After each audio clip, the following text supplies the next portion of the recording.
नमस्कार मंडळी. एक तुरटी तुमच्या आयुष्यात काय काय चमत्कार करू शकते. तुरटी वापरून आपण आपल्या घरामध्ये प्रत्येकाच्या आयुष्यात जे काही छोटे मोठे प्रॉब्लेम असतात त्या सर्व प्रॉब्लेमवरती तुरटीचा उपाय करून आपण उपाय काय आहेत ते पाहणार आहोत. प्रत्येकाच्या घरामध्ये तुरटी असते, तर आपल्या आयुष्यात खूप प्रॉब्लेम असतात. पैसे असू दे, कर्ज असू दे, रिलेशन खराब असू दे, किंवा कोणी सतत आजारी पडत असेल किंवा सतत भांडण होत असेल, प्रमोशन होत नाही आहे, लग्न जमत नाही आहे, सरकारी नोकरी लागत नाही, असे खूप प्रॉब्लेम असतील, तर या सगळ्यांवरती एक उपाय आपण आजच्या या व्हिडिओमध्ये पाहणार आहोत. उपाय खूप साधा सोपा आहे, घरगुती आहे. तुम्ही करून पहा, तुम्हाला नक्की याचा फरक जाणवेल. हे उपाय जे आहेत ते सात्विक उपाय आहेत. याचा तुम्हाला काही वाईट साईड इफेक्ट पडणार नाही. जे काही इफेक्ट असतील तर ते चांगलेच असतील. तर तुम्ही हे उपाय सात्विक आहेत, तुम्हाला याचा खूप चांगला अनुभव येईल. त्यामुळे तुम्ही हा व्हिडिओ शेवटपर्यंत नक्की पहा आणि चॅनलवरती नवीन असाल तर चॅनलला सबस्क्राईब करा. व्हिडिओला एक लाईक करून कमेंटमध्ये श्री स्वामी समर्थ असं नक्की लिहा. पहिला उपाय बघा. पहिला उपाय जो आहे तो घरामध्ये निगेटिव्ह एनर्जी वाटते किंवा पैशाचे प्रॉब्लेम आहेत किंवा तुम्हाला रात्री झोपल्यानंतर वाईट स्वप्न पडतात. तुमची मुलं झोपल्यानंतर एकदम दचकून उठतात, त्यांना सतत उठण्याची सवय असेल, तर या सर्वांवरती एक उपाय मी तुम्हाला या ठिकाणी सांगणार आहे. काय करायचं आहे बघा. एक काचेचा ग्लास घ्या. त्या काचेच्या ग्लासमध्ये तुम्हाला पाणी भरून घ्यायचं आहे आणि पाणी भरा आणि त्याच्यामध्ये एक तुरटीचा खडा टाका. तुरटी ज्याचा चुरा केला तरी चालेल किंवा ती अखंड असेल तरी चालेल. तो काचेचा ग्लास मुलगा झोपल्यानंतर बेडच्या बाजूला ते तुम्हाला काचेचा ग्लास ठेवून द्यायचा आहे. दुसऱ्या दिवशी उठल्यानंतर तो काचेचा ग्लास स्वतःवरून 3 वेळा तुम्हाला फिरवायचा आहे.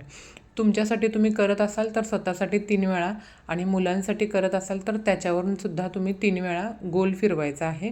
त्याच्यानंतर त्या काचेच्या ग्लासमधील पाणी जे आहे तुरटीचं ते तुम्ही आपल्या बाथरूममध्ये टाकून द्यायचं आहे, म्हणजे फ्लश करून टाकायचं आहे. तर हा उपाय तुम्हाला सलग 3 दिवस करायचा आहे. हे जे उपाय आहेत ना ते 3 दिवस तुम्हाला सलग करायचे आहेत. त्याच्यानंतर आठवड्याला एकदा केला तरी पण चालेल. पण पहिल्यांदा जेव्हा उपाय कराल तेव्हा 3 दिवस तुम्हाला सलग हा उपाय करायचा आहे. आता दुसरा उपाय सांगते. दुसरा उपाय म्हणजे तुमचं जर दुकान असेल, ज्वेलरीचं दुकान आहे किंवा कोणतं किराणाचं दुकान आहे, तुमचं दुकान असेल, पूजा साहित्याचं दुकान असेल, तर ते चालत नाही आहे, म्हणजे तुमच्याकडे ग्राहकच येत नाही, तर तुमचं दुकान कसं चालणार? तुम्हाला खूप टेन्शन येत आहे किंवा तुम्हाला असं वाटतं आहे की त्या ठिकाणी काहीतरी वास्तुदोष आहे, काहीतरी निगेटिव्हिटी एनर्जी तिथे वावरते आहे किंवा काहीतरी आहे, तुम्हाला बेचैनी होते, सतत मन काहीतरी असं घडतं की काहीतरी आता वाईट घडणार आहे मनात. तर सतत नकारात्मक विचार मनात येत असतील तर त्या संदर्भात तुम्हाला उपाय सांगते.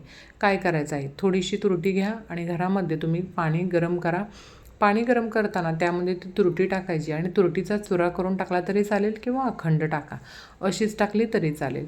तर तुरटी टाका आणि पाणी उकळा आणि त्यानंतर ती तुरटी टाकून पाणी उकळवायचं. ते पाणी थंड झाल्यावर घरामध्ये जर तुम्ही उपाय करत असाल तर घरातील निगेटिव्ह एनर्जी रिमूव्ह करत असाल तर तुम्ही लादी पुसताना ते तुरटीचं पाणी त्या लादीच्या पाण्यामध्ये मिक्स करायचं आणि त्याच्यामध्ये तुम्ही फरशी पुसून घ्यायची आहे.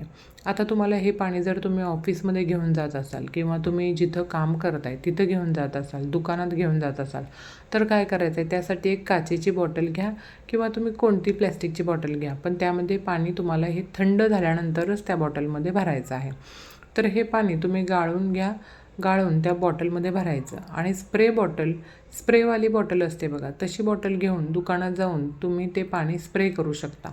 प्रत्येक कोपऱ्यामध्ये, दुकानाच्या प्रत्येक कोपऱ्यामध्ये, प्रत्येक ठिकाणी तुम्हाला ते पाणी स्प्रे करायचं आहे आणि त्याच्यानंतर तेही जमत नसेल तर तुम्ही तुमच्या हाताने शिंपडलं तरी चालेल. ते पाणी तुम्ही शिंपडायचं. तर अशा प्रकारे हा दुसरा उपाय, ज्यांना तुमचे प्रॉब्लेम म्हणजे जे काही ग्राहक आहेत ते वाढतील आणि तुमचं दुकानसुद्धा खूप व्यवस्थित चालेल. तुम्हाला खूप चांगला इन्कम मिळेल आणि खूप छान तुमचे पैसे वाढण्याचं साधनसुद्धा वाढेल. आता तिसरा उपाय सांगते. तिसरा उपाय म्हणजे खूप सारे प्रॉब्लेम आहेत, तर प्रत्येक प्रॉब्लेमवर तुम्हाला आता काय सांगणार आहे, तर पैसा कमी येतो आहे, धन तुमच्या घरामध्ये टिकत नाही आहे, तुमचं कर्ज खूप वाढत चाललं आहे किंवा कर्ज घेता येत नाही, कोणी पैसे देत नसेल, कर्ज फेडण्यासाठी तुम्हाला खूप प्रॉब्लेम येत आहेत, काही ना काही मार्ग सापडत नाही आहे, तर त्यासाठी उपाय करायचा. एक काचेचा बाऊल घ्यायचा, वाटी घ्यायची, त्याच्यामध्ये तुम्हाला एक तुरटी ठेवायची आहे आणि ही तुरटी म्हणजेच काचेच्या बाऊल जो आहे ते तुम्हाला नॉर्थ दिशेला ठेवून द्यायचा आहे. घरामध्ये कोणत्याही ठिकाणी म्हणजे नॉर्थ दिशा जिथं आहे तिथं तुम्हाला ते काचेचा बाऊल ठेवून द्यायचा आहे. आता हा उपाय जो आहे तो पूर्णपणे 1 महिना करायचा आहे. रोज तुम्हाला तुरटी चेंज करायची नाही. एकदाच तुरटी ठेवायची, ती पूर्ण 1 महिन्यासाठी त्याच जागेवर ठेवायची. 1 महिन्यानंतर तुम्हाला ती तुरटी बदलायची आहे. जी जुनी तुरटी आहे ती तुम्ही घराबाहेर जाऊन मातीमध्ये खड्डा खणून तुम्ही तिथं पुरून टाकू शकता, गाडू शकता आणि नवीन तुरटी त्या ठिकाणी ठेवू शकता. हा उपाय तुम्ही तुमचे प्रॉब्लेम सॉल्व्ह होईपर्यंत करत राहा. आता पुढचा प्रॉब्लेम असा आहे की आपलं जे रिलेशनशिप आहे म्हणजे रिलेशनशिपमध्ये भाऊ बहीण आई वडील आहेत किंवा आई आणि मुलगा आहे, पती पत्नी आहेत, यांच्यामध्ये सतत वादविवाद होत आहेत किंवा भांडणं होत आहेत की कोणाचंच कोणाशी पटत नाही आहे किंवा एखाद्याचं लग्न जमत नसेल. खूप सारे प्रॉब्लेम आहेत. म्हणजे फॅमिली मेंबरमध्ये जे काही प्रॉब्लेम आहेत, मी तुम्हाला बॉस आणि स्टाफमध्ये काही प्रॉब्लेम असतील तर त्यांच्याबद्दल पण तुम्हाला मी उपाय सांगणार आहे. ते पुढे पाहूया. पण आता मी फक्त फॅमिली मेंबर जे आहेत त्यांच्याबद्दल मी सांगते. त्यांच्यात जर तो मतभेद होत असतील, सतत भांडण होत असेल तर त्यासाठी काय करायचं, साऊथ वेस्ट साईडला तुम्हाला एक बाऊल घ्यायचा आहे काचेचा आणि त्याच्यामध्ये 2 तुरटी फॅमिली मेंबरसाठी 2 तुरटी घ्यायच्या, काचेच्या बाऊलमध्ये ठेवून द्यायच्या आणि त्याच्यामध्ये थोडीशी चंदन पावडर स्प्रे करायची, थोडीशी चंदन पावडर टाकायची. तर हा उपायसुद्धा तुम्ही 1 महिन्यानंतर 1 महिनाभर करायचा. त्यातली तुरटी जी आहे ती 1 महिन्यानंतर बदलायची आहे. ती सेम मातीमध्ये तुम्हाला बाहेर जाऊन ठेवून द्यायची आहे. आता आतमध्ये मातीमध्ये खड्डा करून त्याच्यामध्ये पुरून टाकायचे आहे. तर हा होता फॅमिली मेंबरसाठी उपाय. अगदी साधा सोपा उपाय आहे. करून पहा. 1 महिन्यानंतर तुम्ही चेंज करू शकता. त्याच्यानंतर आता पुढचा उपाय नोकरी संदर्भातील असेल. म्हणजे जो बॉस आणि स्टाफ, आपल्या स्टाफमध्ये म्हणजे कोणाचं प्रमोशन होत नाही आहे, स्टाफमध्ये त्यांच्यामध्ये मतभेद होत आहेत, बॉसचं पटत नाही कोणाशी किंवा बॉस आणि आपलं रिलेशन खूप चांगलं व्हावं आणि त्यांनी एकदम फ्रेंडशिपसारखं राहायला पाहिजे, आपल्या फ्रेंडसारखं आपलं रिलेशन राहायला पाहिजे असं जर वाटत असेल तर त्यासाठी उपाय सांगते.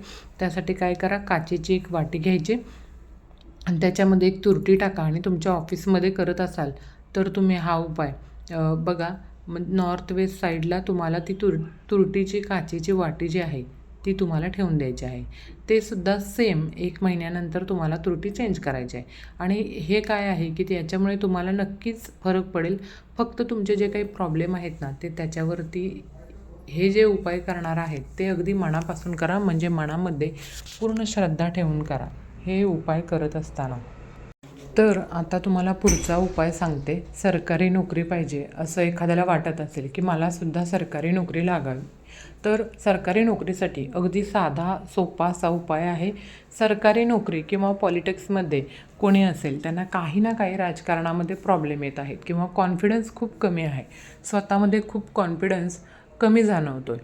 तर त्यांच्यासाठी असे इश्यू आहेत की काही केलं तरी कमीच होत नाही आहेत. तर तुम्हाला यासाठी उपाय सांगते. एक काचेचा बाऊल घ्यायचा आणि ते तुम्ही घरामध्ये ईस्ट साईडला म्हणजे पूर्व दिशेला ठेवून द्यायचा आहे. काचेचा बाऊल आपल्या घराच्या पूर्व दिशेला तो काचेचा बाऊल ठेवून द्यायचा आहे. त्याच्यामध्ये एक तुरटीचा तुकडा ठेवून द्यायचा. आता हे जर तुम्ही देवघराच्या बाजूला ठेवला तरीसुद्धा चालतो तुमच्या देवघराच्या. तर काचेचा बाऊल घ्या, त्याच्यामध्ये तुरटी घ्या आणि त्याच्यावरती तुम्हाला महत्त्वाचं म्हणजे काय बघा, त्याच्यावरती कुंकू ठेवायचं आहे. थोडंसं कुंकू टाकायचं, शिंपडायचं आणि ही वाटी तुम्ही 1 महिन्यानंतर म्हणजे त्या वाटीतली तुरटी तुम्ही 1 महिन्यानंतर बदली करू शकता. आता खरंच जर तुम्हाला कुंकू नाही ठेवायचं असेल तर काय करू शकता बघा, लाल रंगाची रांगोळी जी मिळते तीसुद्धा तुम्ही रांगोळी त्याच्यावरती त्या तुरटीवरती थोडीशी टाकून ठेवू शकता. तर जो मी तुम्हाला सरकारी नोकरीसाठी उपाय सांगितला आहे तो तुम्हाला घरामध्ये पूर्व दिशेला करायचा आहे, म्हणजे ईस्ट दिशेला करायचा आहे. ती वाटी पूर्व दिशेला ठेवून द्यायची आहे. हा झाला सरकारी नोकरीसाठी किंवा आपला कॉन्फिडन्स असेल तर तो वाढवण्यासाठी हा उपाय आहे. आता महत्त्वाचा, आपल्या आयुष्यात शत्रू काही कमी नसतात. काही गुप्त शत्रू असतात जे पाठवून आपल्यावर वार करत असतात किंवा समोरून काही शत्रू वार करत असतात. प्रत्यक्षात बोलून भांडण करून वार करत असतात, आपल्याला खूप त्रास देत असतात. तर त्यांच्यासाठी म्हणजे त्रास देणं कमी करावं यासाठी उपाय सांगते. उपाय साधा सोपा आहे. एक तुरटी घ्या, मोठी घ्या किंवा छोटी घ्या. एक तुकडा तुम्हाला तुरटीचा घ्यायचा आहे. त्याच्यावरती तुम्हाला काय करायचं आहे, काजळ घ्यायचं बघा आणि ते काजळ त्या तुरटीवरती तुम्हाला थोडंसं लावायचं आहे आणि तुम्हाला शत्रू जर माहीत असेल तर त्याचं तुम्हाला नाव त्या तुरटीवरती लिहायचं आहे. तुम्हाला काय करायचं आहे, शनिवारी हा उपाय करायचा, चांगला फायदा होईल. शनिवारी तुम्ही काय करायचं, घराच्या बाहेर जायचं, नाव वगैरे लिहायचं तुरटीवरती आणि घराबाहेर जायचं आणि एखाद्या अशा ठिकाणी जा जिथं माणसांची रहदारी नसेल किंवा झाड असेल. त्या झाडाच्या मुळाजवळ जाऊन मातीमध्ये थोडासा खड्डा करून त्यामध्ये तुरटी जिथं तुम्हाला ठेवून द्यायची आहे आणि ते माती त्याच्यावरती टाकायची आहे आणि कवर करायचं आहे. आता तुम्हाला बोलायचं आहे की माझ्या या शत्रूने किंवा त्या शत्रूचं नाव घ्या आणि अशा लोकांनी मला त्रास देणं बंद केलं पाहिजे, बंद केलं आहे, हे तुम्ही मनातल्या मनात बोलायचं आहे. किंवा असंही बोलू शकता की त्या अशा काही माझ्या शत्रूनं मला त्रास देणं बंद करू दे, बंद केलं आहे किंवा बंद करणार आहे, तो बंद करेल, तर त्रास देणं बंद करेल असं बोला. किंवा तुम्ही हेही बोलू शकता त्याचं काही वाईट होऊ देऊ नका, फक्त त्यानं मला त्रास देणं बंद करावं, म्हणजे त्याचा काही वाईट परिणाम होणार नाही. हे सगळे जे उपाय आहेत ते सात्विक उपाय आहेत. सात्विक उपाय त्याच्यामुळे काही साईड इफेक्ट होणार नाही, पण परिणाम नक्की तुम्हाला दिसून येईल. तर हा खूपच प्रभावशाली उपाय. आता तुम्हाला शत्रूचं नाव माहीत नसेल तर फक्त एक तुरटी घ्या आणि शत्रू असं लिहा आणि जाऊन तिथं तुम्ही ते मातीमध्ये गाडायचं आहे. आता मागे न पाहता आपण घरी यायचं. ते झाल्यानंतर मागे वळून न पाहता तिथून घरी यायचं. तर हा उपाय खूप सुंदर आहे. फक्त शनिवारी तुम्हाला उपाय करायचा आहे आणि उपाय करत असताना संध्याकाळी 5:30 ते 6:30 या दरम्यानच करायचा आहे. या वेळेतच तुम्हाला हा उपाय अगदी सूर्यास्त होईपर्यंत म्हणजे 7-8 वाजेपर्यंत हा उपाय तुम्ही करू शकत नाही. 5:30 ते 6:30 या दरम्यानच हा उपाय तुम्हाला शनिवारी करायचा आहे. शत्रू संबंधित आत्ता मी तुम्हाला आजचा खास असा उपाय, अचूक असा उपाय सांगणार आहे. आता रोज तुम्हाला एक अचूक उपाय मिळणार आहे बघा. तर आजचा खास अचूक उपाय काय करायचा, सगळे प्रॉब्लेम आहेत, पैशाशी संबंधित प्रॉब्लेम आहेत, पैसे कमी येतात, धन टिकत नाही घरात, तर त्यासाठी काय करायचं, एक निळी काचेची बॉटल घ्यायची. कुठेही तुम्हाला आपल्या रद्दीवाले जे असतात त्यांच्याकडे काचेची बॉटल तुम्हाला मिळेल. त्या बॉटलला निळा कलर द्यायचा, एवढं मात्र लक्षात घ्या. तर निळी बॉटल घ्या काचेची आणि त्याला पूर्णपणे स्वच्छ करा, पूर्ण सुकवा, उन्हामध्ये सुकत ठेवा आणि त्याच्यानंतर त्याच्यामध्ये घरामधलं शुद्ध पाणी भरा आणि त्याच्यामध्ये मनी प्लॅन्ट, जे आपण पैशाचं झाड बोलतो मनी प्लॅन्ट, ते तुम्हाला लावायचं आहे. एवढं करा. तर हा उपाय खास आहे, अचूक आहे. तुम्ही हा उपाय केल्यानंतर तुम्हाला पैशाशी संबंधित जे काही प्रॉब्लेम आहेत ते सटासट सुटून जाणार आहेत. एक तुरटी वापरून प्रत्येक प्रॉब्लेमवरती कसं त्याचा वापर करू शकतो ते सगळं आपण आजच्या व्हिडिओमध्ये पाहिलेलं आहे. तर व्हिडिओ तुम्हाला, हा महत्त्वपूर्ण व्हिडिओ तुम्हाला कसा वाटला, व्हिडिओतील माहिती तुम्हाला उपयुक्त वाटले का, व्हिडिओला आवडला असेल तर एक लाईक नक्की करा आणि चॅनलला सबस्क्राईब करून आम्हाला प्रोत्साहित करा. धन्यवाद. श्री स्वामी समर्थ.